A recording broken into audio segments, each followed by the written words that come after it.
अब तक आपने जाना उस नगरी के बारे में जहां मर्यादा के प्रतीक श्री राम राज करते हैं, और यहां से आरंभ होती है वाल्मीकि की अमर गाथा। जब राजा दशरथ के हृदय में एक अनकही व्याकुलता जन्म लेती है। अयोध्या नगरी के धर्मपरायण राजा दशरथ को एक चिंता थी जो उनके मन को हर समय व्याकुल रखती थी। उनके जीवन में पुत्र का अभाव था। राजा दशरथ के मन में हमेशा यही सोच रहती, मेरे बाद इस वंश को कौन आगे बढ़ाएगा, किसे सौंपूंगा मैं ये विशाल साम्राज्य। दिन बीते, रातें गुजरी, पर मन की व्यथा वहीं रही। फिर एक दिन वे गहरी सोच में डूबे थे और अचानक जैसे उनके भीतर एक समाधान फूट पड़ा।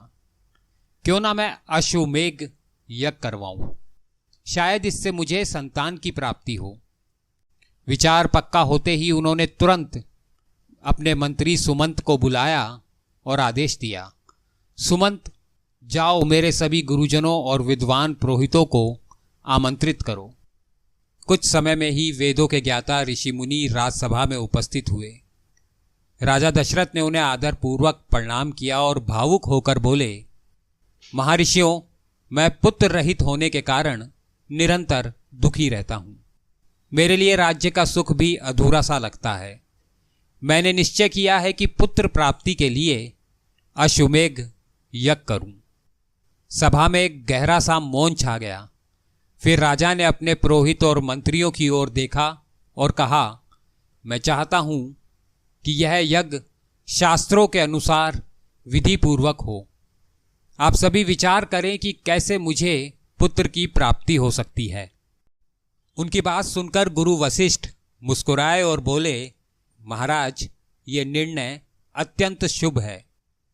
यज्ञ की सभी सामग्री एकत्रित की जाए, एक घोड़ा छोड़ा जाए जो भूमंडल की यात्रा करेगा, और सरयू नदी के उत्तर तट पर यज्ञ भूमि को तैयार किया जाए। निश्चित रहें, इस यज्ञ से आपको अवश्य ही योग्य संतान की प्राप्ति होगी। गुरु वशिष्ठ की इन बातों से राजा दशरथ के चेहरे पर शांति की हल्की सी झलक दिखी।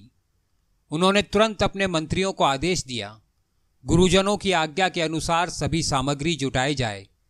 हमारे वीर सैनिकों की देखरेख में यज्ञ का घोड़ा छोड़ा जाए और सरयू नदी के किनारे यज्ञ भूमि तैयार की जाए। शास्त्रों के अनुसार कार्य पूरा हो। सभी मित्र राजाओं को यज्ञ में आमंत्रण भेजा जाए, लेकिन विशेष ध्यान रखना है कहीं कोई विघ्न न आ जाए।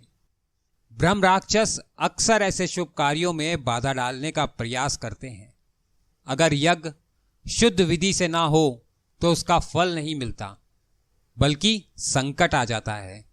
मेरा ये यज्ञ सही तरीके से संपन्न हो, इसकी पूरी व्यवस्था होनी चाहिए। राजा दशरथ ने यह कहकर मंत्रियों को विदा किया और स्वयं अपने महल की ओर बढ़े।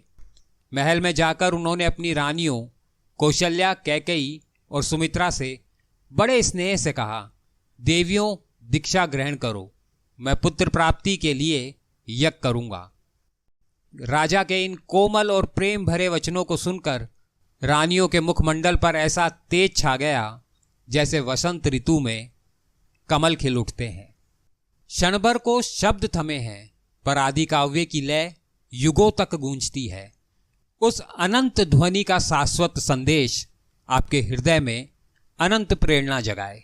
आप सुन रहे थे आदि काव्य की अमूल्य धरोहर जितेंद्र राठौड़ के साथ। फिर मिलेंगे इस प्रेरक गाथा के अगले अध्याय में, जहां रोमांच और भक्ति का संगम और गहरा होगा।